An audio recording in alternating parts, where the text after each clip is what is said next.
Hi there. I thought we would sit and have a little chat today.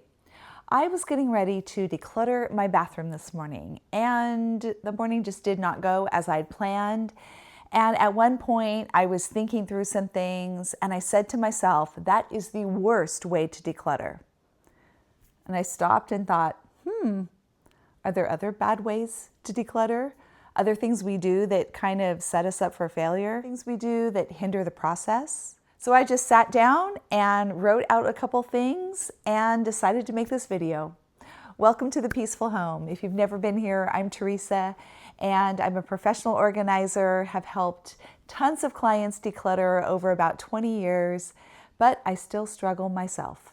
And it's kind of the way it is. Decluttering is an ongoing process. It is a skill to be learned, but because there is so much wrapped up in it, it's not an easy task. The first one is waiting for your emotions to catch up. So, do I feel like decluttering? Do I not feel like decluttering?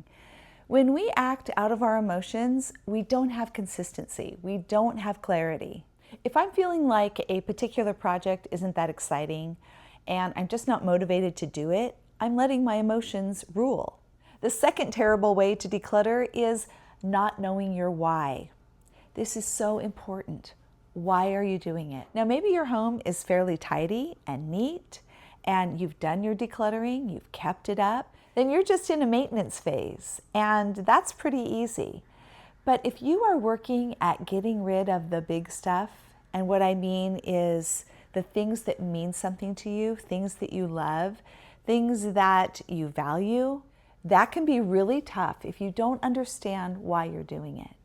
So think about that. How is it that you want your home to feel? What do you want it to look like? How do you want things to work when you need to open a cupboard and get out a mixing bowl? Do you have to move 5 things just to get out a bowl? Maybe you're tired of not being able to find things or buying duplicates because you can't find stuff. Maybe you're planning a move, a family reunion, a visit from friends, and you want your home to look better than it does. Take a minute and write down your why. Third, decluttering does not go smoothly when you're not prepared. Take a few minutes to plan. Do you have boxes and bags for your item? Do you have dust cloths for when you encounter cobwebs? Have you already done your morning chores? Dishes are put away, laundry started, you have a plan for dinner, you've eaten breakfast, you've got some water nearby. These are the things that set you up for success. So when you don't do them, all of those things I mentioned can become a distraction in your mind. 4, you're probably waiting for me to say it, not setting a timer. Now, honestly, you don't have to set a timer. You can go with your personality, but I find the majority of people work better with a timer. For one thing, you can set up short spurts, 5 minutes here, 15 there, and get a lot done. Even if you're saying, I'm going to work for the next 40 minutes and then break for lunch, that's great. It gives you a goal, it gives you an end time, a little time to reset and get right back at it. The number 5 worst way to declutter is not taking your donation items right out to your vehicle. This is crucial because otherwise we end up with more piles. Now they're organized piles. We know what they're for, we know where they're going eventually, but it leads to visual clutter in your home. Take those things out right away. It doesn't mean that you have to go to the donate center that day. You can put that off. You can wait a week or two or a month or two, but not getting the stuff out of your home in a timely fashion will set you back. Number 6 is not having a yellow light category.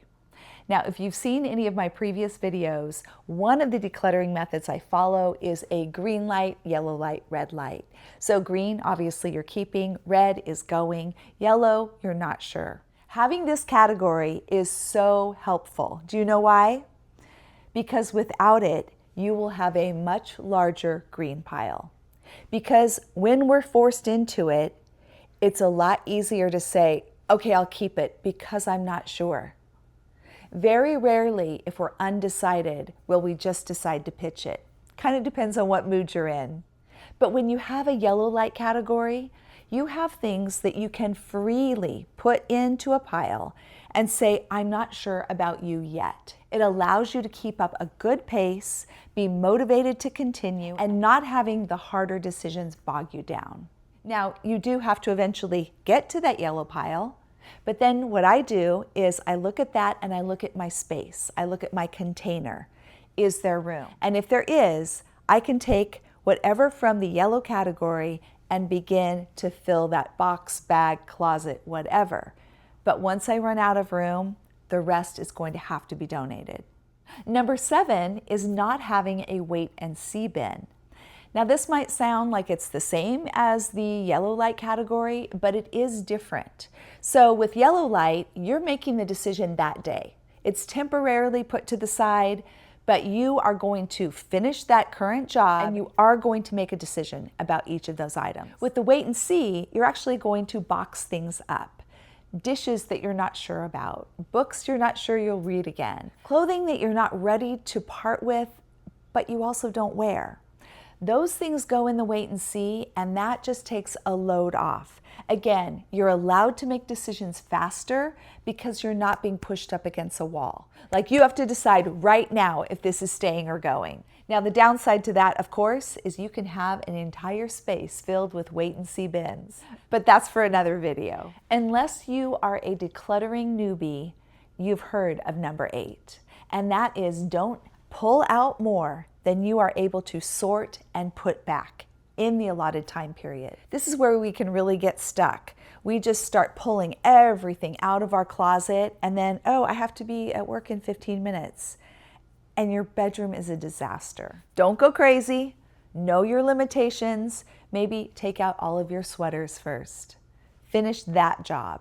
Take out all your pants. And then if you're cut short or you run out of time, you haven't created a big mess. Number 9 doesn't really have anything to do with actual decluttering, but if you don't take care of this, it will hinder your progress more than anything else. And that is having a plan to decrease what is coming in. I know I've talked about a 1 in, 1 out, even a 1 in, 2 out, or more than that. But really, if we keep buying things, we're going to have a constant problem. I don't want to get stuck in that cycle of I constantly buy, I constantly declutter. Now, yes, that's important for maintenance, but not to excess. When I'm buying things I don't really need, eventually they're going to have to be decluttered. Buying things on a whim, scrolling late at night and finding all these amazing buys. Thrifting, of course. Had to say it, I'm sorry. It can become such a trap. We have to find a way to control our spending. We have to be aware of why we are buying the things we're buying. As I'm getting ready to do the Under the Stair project, the playroom for the grandkids, this is really hitting me because I have been on Marketplace like a crazy person. I'm finding all of these cool things that can go in this teeny tiny space, and somehow we need them all. I'm going on Amazon. I'm getting more ideas. So when I looked at this space, I had a plan. But if you go on Amazon and start searching, all of a sudden you're discontented and there's 5 other things you think you need. Figure out what and why the things are coming in if you want to optimize your decluttering.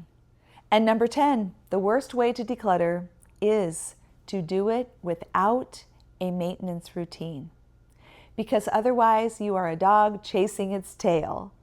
I shared in my Q&A video that typically I have at least one space that is a total disaster. And that is still, after all these years, I operate on kind of a feast or famine.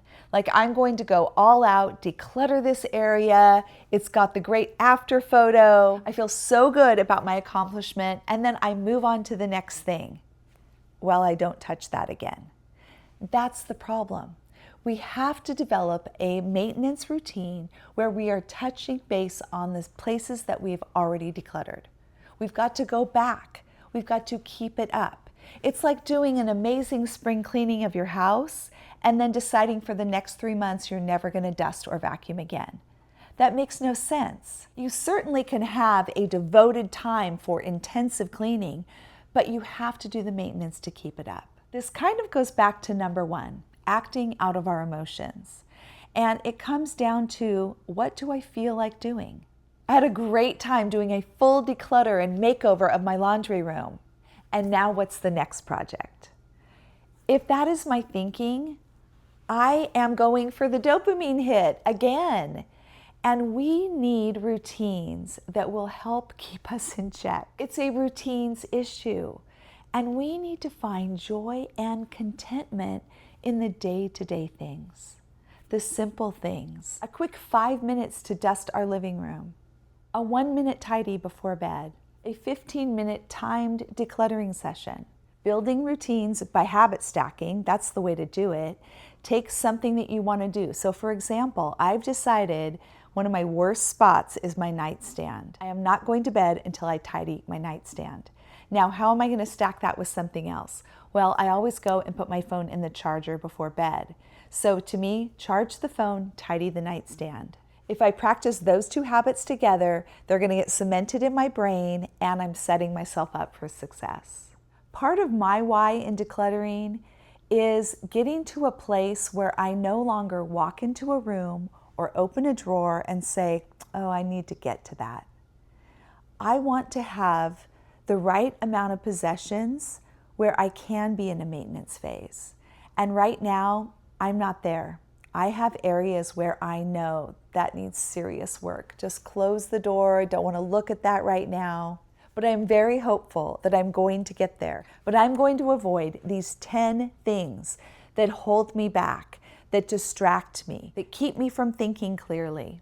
And if we want to look on the bright side, all of these 10 things can be turned to a positive. What do you think are some of the worst ways to declutter?